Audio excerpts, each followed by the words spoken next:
Quero que você abra a sua Bíblia, Romanos capítulo 12, versículo 2. Romanos 12, 2.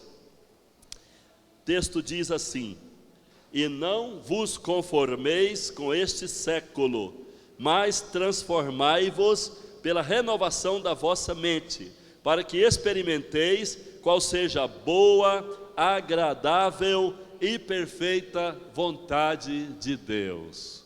Amém?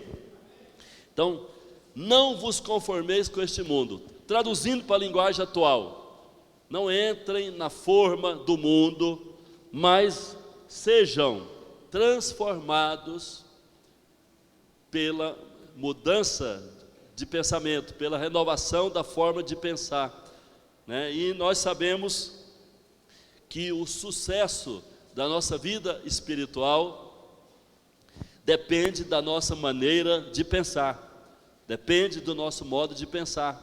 Crer é também pensar. Diga isso em voz alta: crer é também pensar. Crer é também pensar. O que você pensa durante o dia?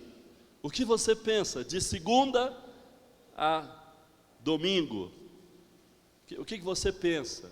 O que passa na sua cabeça, né? É muito importante você averiguar, verificar, né, e até mesmo avaliar quais são os pensamentos que estão passando na sua cabeça constantemente. Se nós tivermos uma mente renovada pela palavra de Deus, se nós pensarmos em linha com a palavra de Deus, nós teremos êxito no exercício da fé. Mas se não pensarmos em linha com a palavra, se pensarmos de maneira contrária à palavra, vamos ter problemas no exercício da fé.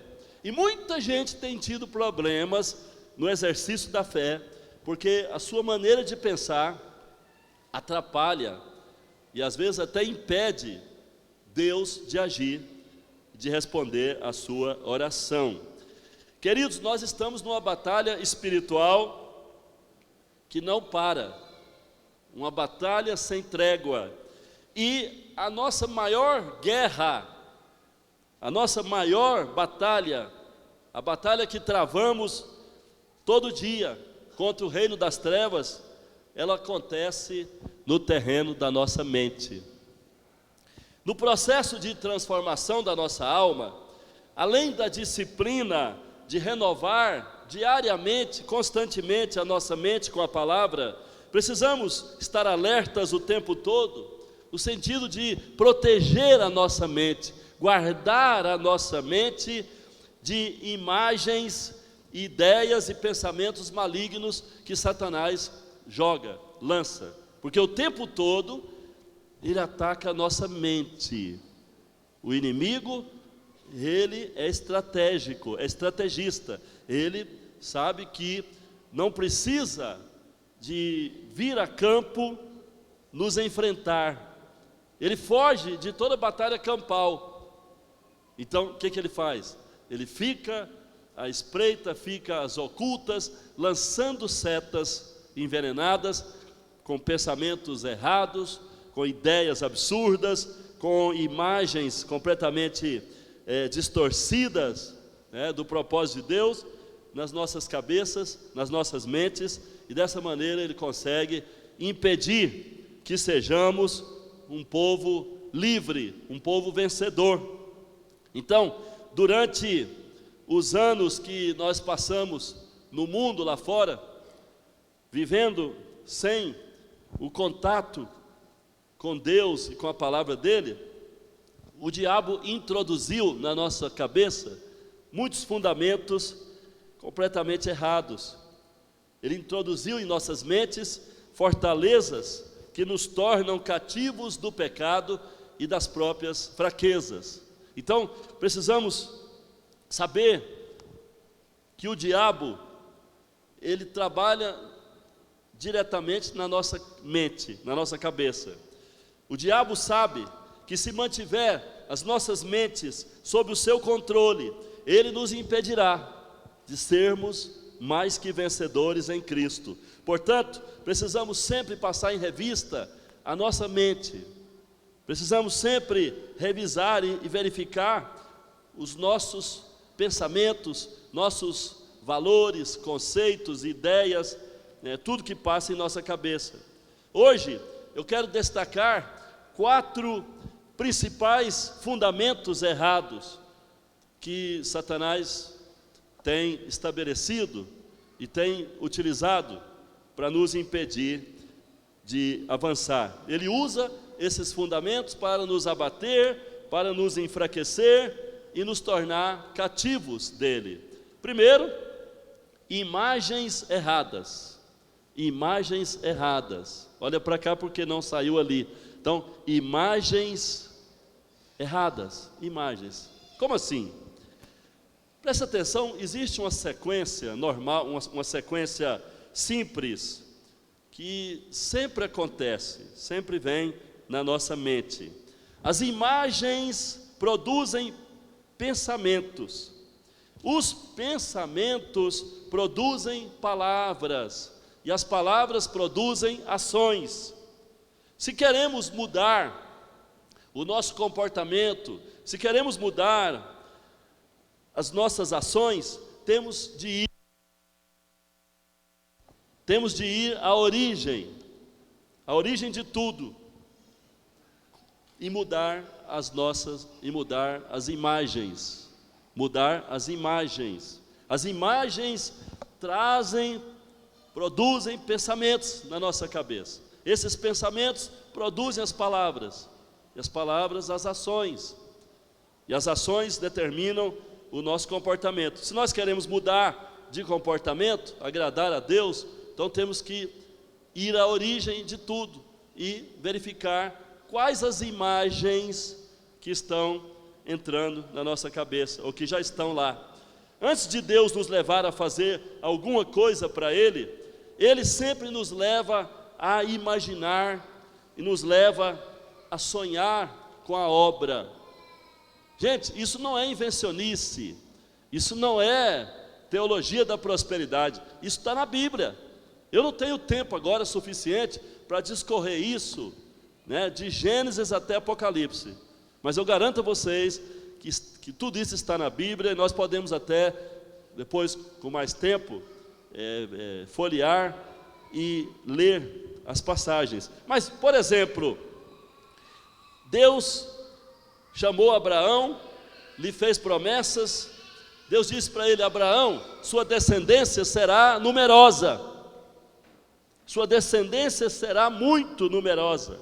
Então, num certo momento, Deus olhou para Abraão, que estava lá, e disse: Abraão, olha para o céu, olha para o céu, olha para o céu.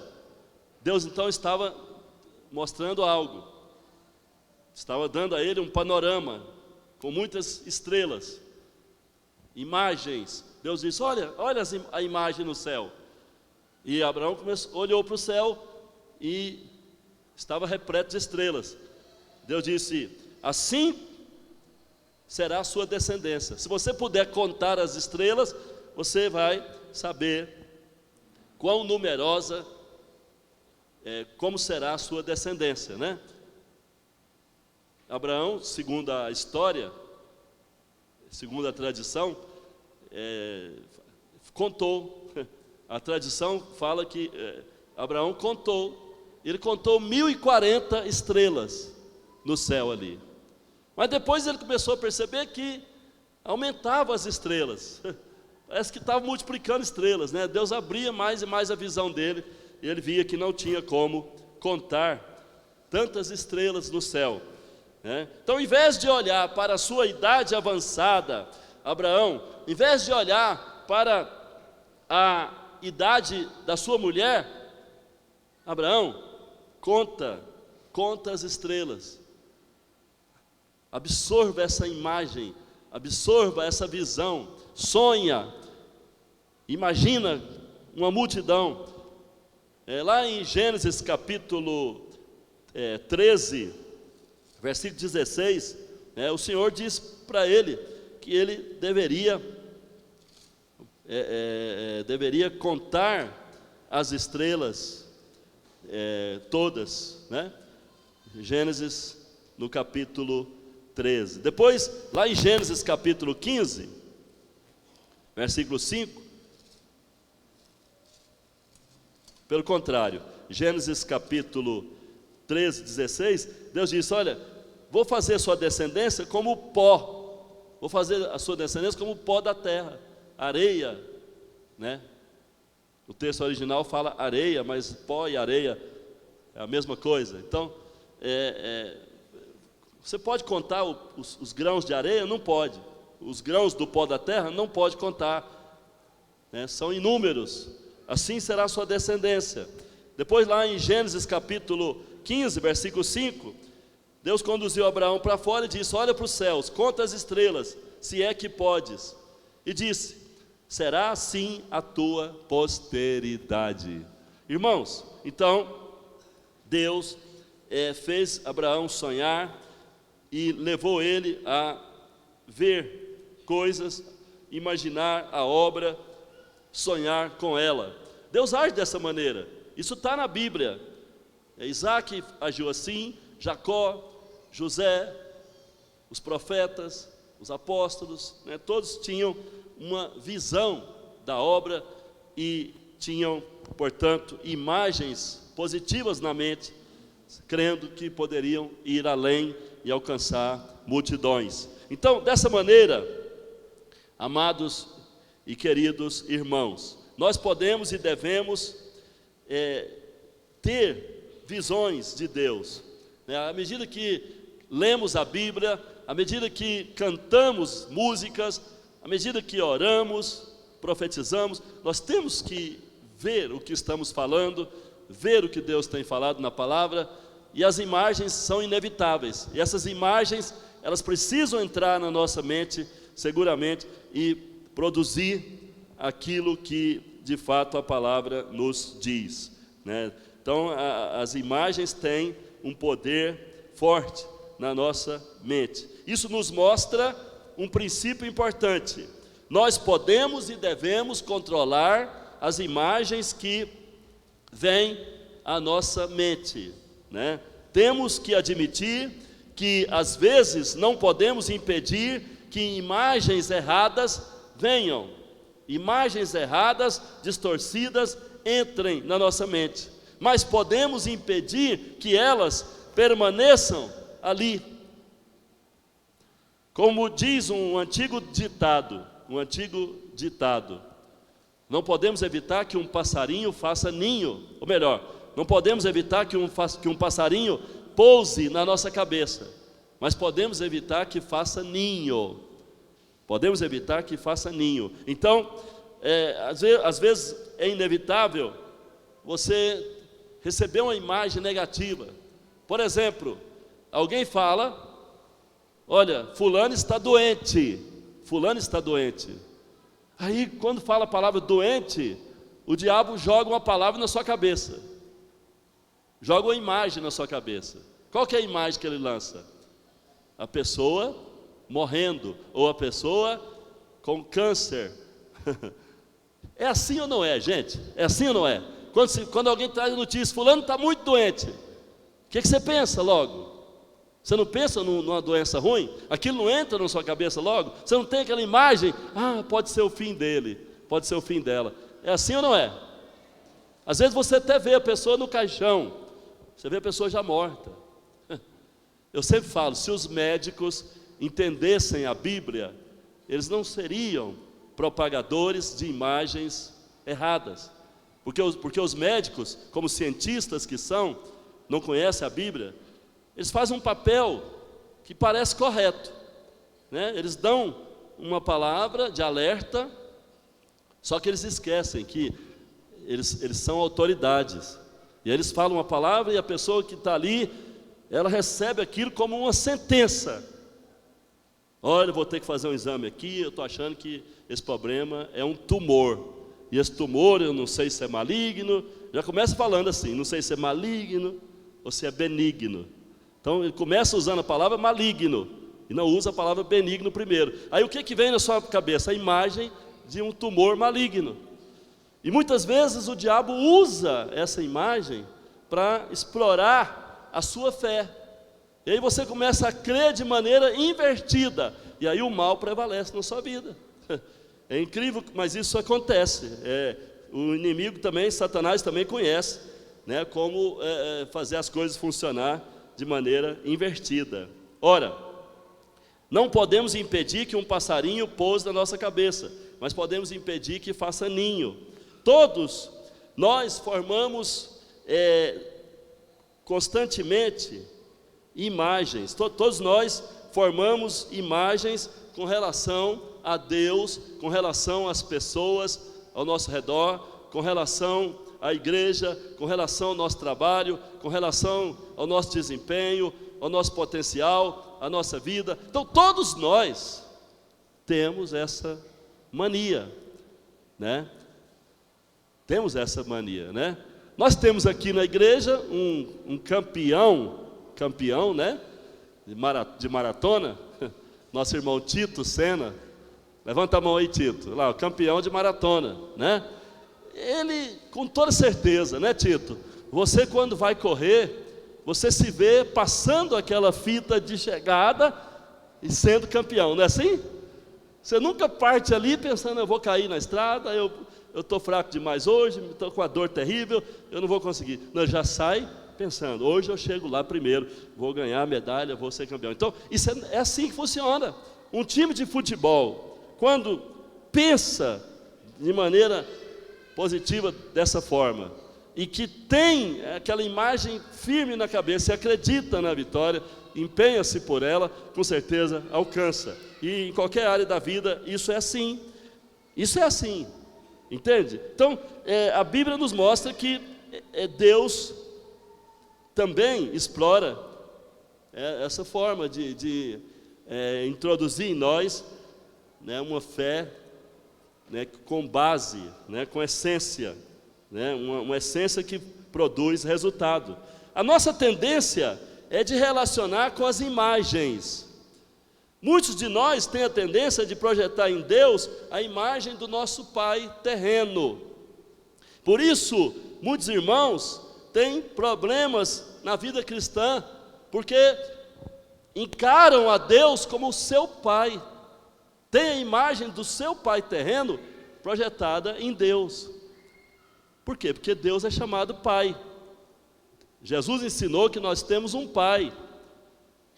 Se você observar bem, Jesus nunca falou assim, orem a Javé, orem ao Senhor poderoso, orem ao Eterno. Não. Sabe o que Jesus ensinou, Leonai?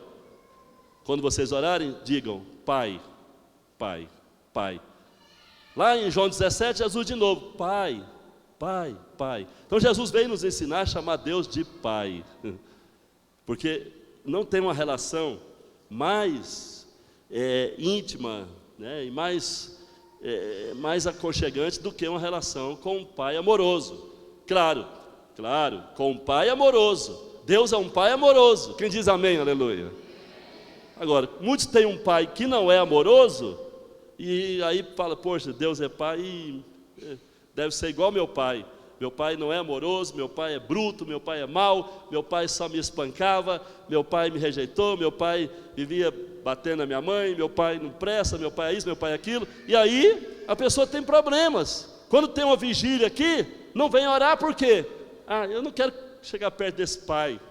Eu não quero, né? Deus é pai e ele é severo, ele é ruim, ele é mau, exigente. O diabo coloca essa imagem.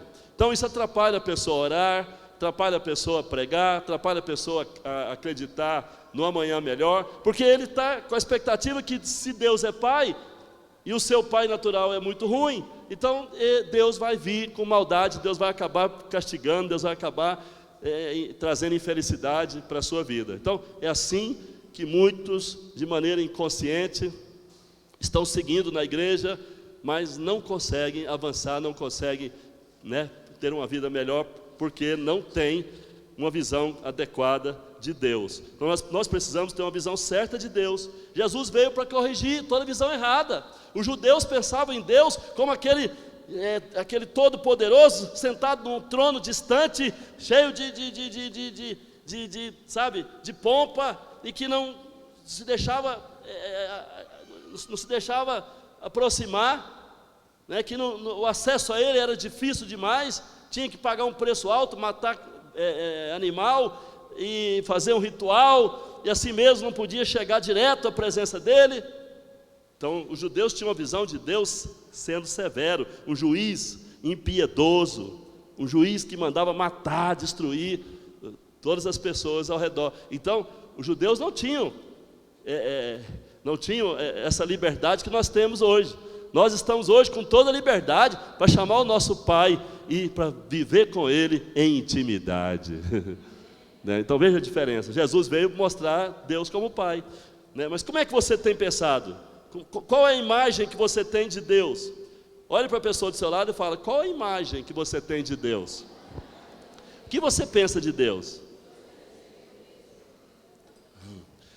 O diabo tem levado muita gente a manter uma imagem desfocada e errada de Deus. Alguns pensam que Deus é mau e tem uma imagem dele de um velho barbudo, carrancudo, sério, com um cajado na mão, um cajado pesado na mão, e que está sempre bravo, pronto para condenar, para castigar e punir. Quantas vezes eu já ouvi crentes falando: irmão, Deus vai pesar a mão. Irmãzinha, Deus vai pesar a mão em você.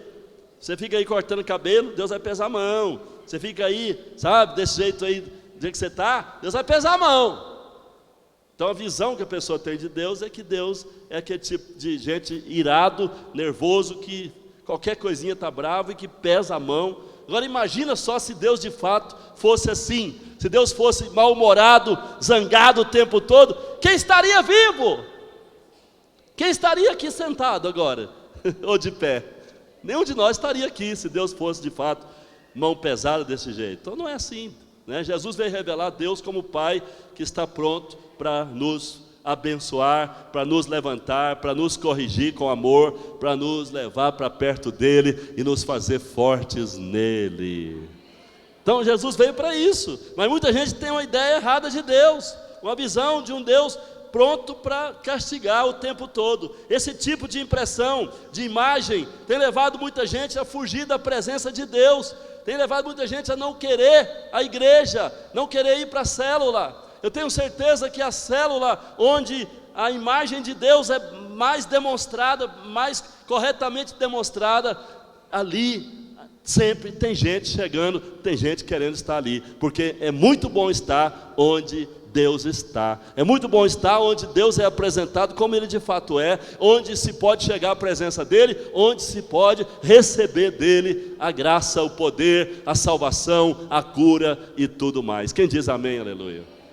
Então, precisamos rever qual tem sido a nossa postura, que impressão nós temos passado para as pessoas a respeito de Deus.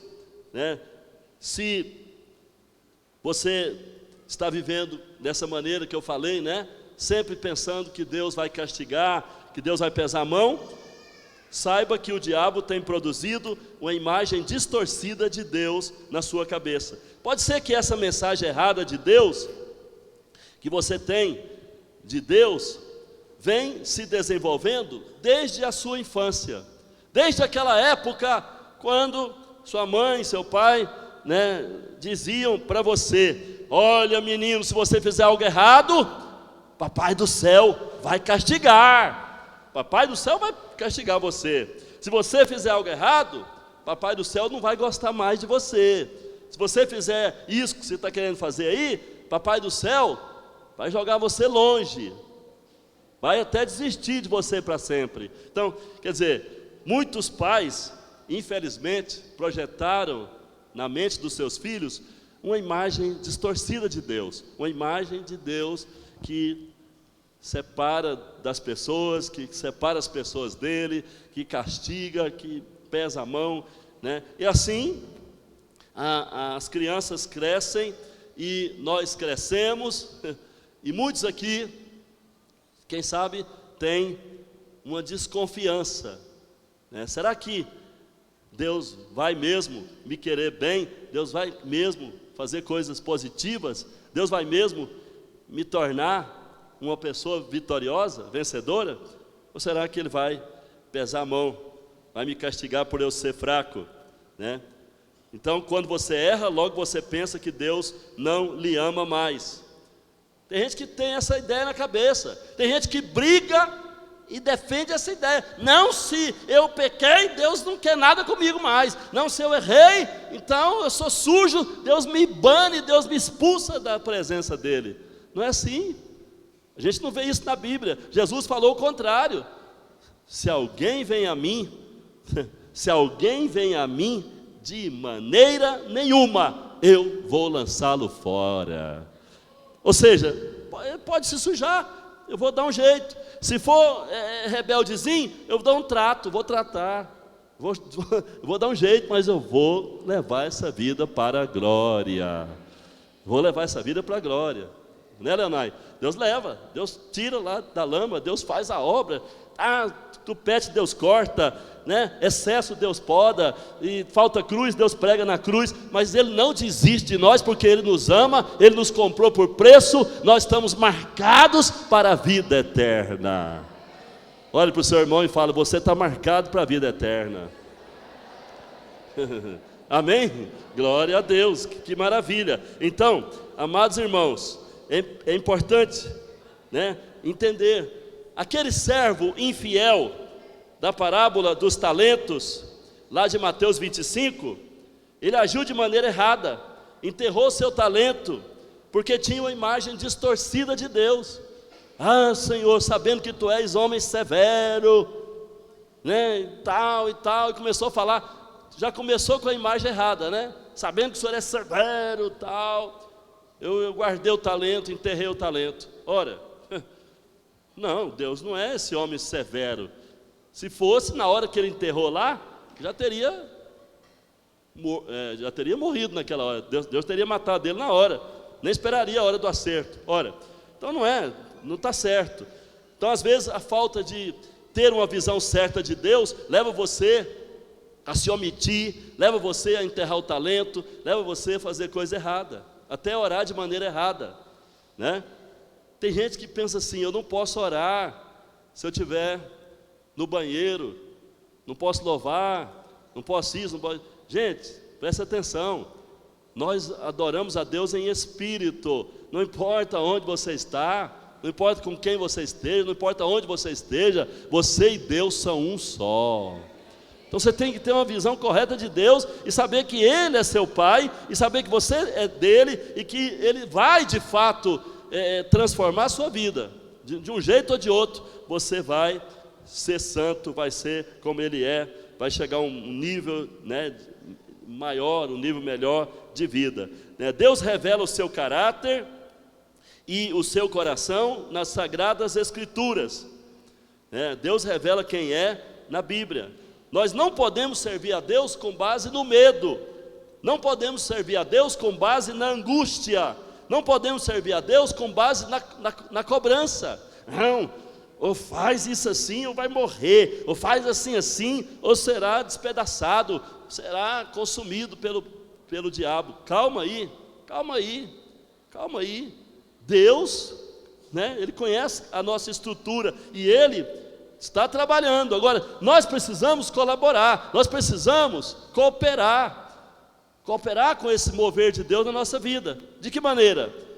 Renovando a mente. Se você renova a sua maneira de pensar, você ganha muito terreno, você ganha muitas batalhas e o diabo perde a força. Satanás perde a força, sabia? Agora, se você acha assim, não, se eu jejuar 100 dias, o diabo perde a força. Se eu fizer uma penitência daquelas mais custosas, o diabo perde a força. Não é assim. Essas coisas servem, né? O jejum, a oração, essas coisas servem para quebrantar você mesmo, para que você possa, né, revisar as coisas, possa ter uma maior leveza, maior intimidade com Deus. Mas isso não é para quebrar o diabo, não é para rechaçar o mal, não. Satanás não tem nem um pouquinho de medo, de jejum, de sacrifício, não. Agora, se você mudar sua mente enquanto jejua, se você mudar seu coração enquanto está ali orando, aí sim, o diabo vai tremer e ele não terá nenhum poder na sua vida. Então entenda, né, o propósito de cada coisa. Ora, então, Deus nos revela seu caráter na Bíblia. Jesus disse: vocês estão errando porque não conhecem as Escrituras. As Escrituras dão testemunho de mim, dão testemunho de meu Pai. E a Bíblia mostra que o Pai é justo, é santo, é reto, mas também o Pai é amoroso, é bondoso, é compassivo. Ele tem por mim e por você uma autoestima, um amor eterno, imutável, incondicional. O Pai tem um amor que não muda. Nossa fraqueza não muda o amor dele. Nossos erros, devaneios, infantilidades não mudam o amor dele. Ele continua nos amando até quando nós estamos sujando lá na lama do pecado. Agora, claro que o pecado atrasa, claro que o pecado tira a nossa credibilidade, o pecado tira a nossa moral, tira, né, a nossa exuberância espiritual. Então não vale a pena pecar, é lógico, o pecado é prejuízo para nós. Agora Deus olha e diz: meu filho se sujou, mas eu vou cobri-lo de graça, eu lhe darei lugar de arrependimento, lhe farei subir a rocha e se firmar na minha presença. Deus tem essa expectativa, e Ele, sendo poderoso e amoroso, Ele pode fazer com que mudemos de ideia. Agora, se nós somos aquele tipo, né, desembestado, como fala o baiano, se nós somos do tipo duro, rebelde, aí Deus fala: o que eu posso fazer? Vai ter que bater a cabeça, vai ter que, né, vai ter que sentir a dor agora para poder ser recuperado, para poder ser recuperado. Deus não quer que você fique irrecuperável, e para Deus você nunca é irrecuperável. Quem diz amém? Aleluia. Quem está entendendo, diga amém. Então, Deus não fica zangado. Olhe para o seu irmão e fala: Deus nunca fica zangado, nem com raiva de você, por nada. Se você erra, Ele vem lhe corrigir. Se você tropeça e cai, Ele vem levantar você. Se você peca e suja, Ele lhe convence do pecado e o leva ao arrependimento, correção e purificação. Quem diz amém? Aleluia. Já mudou a imagem aí na cabeça? Pergunta ao seu irmãozinho: já mudou a imagem de Deus aí? Em Romanos capítulo 12, versículo 3, a palavra diz assim, Romanos 12, versículo 3. Romanos 12, 3. Leia aí. Eu vou ler aqui na minha Bíblia.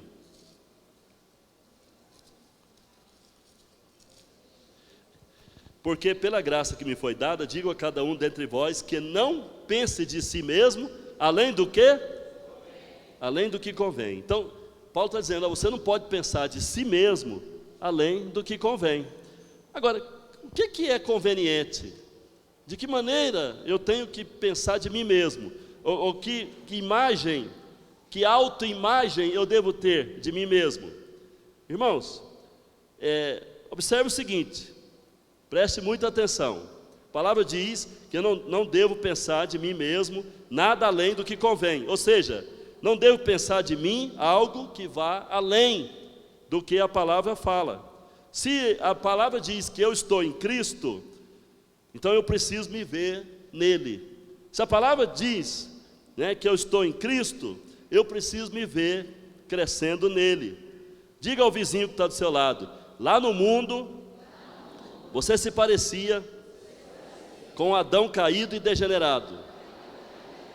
Mas agora, que é cristão, você se parece com o Senhor Jesus.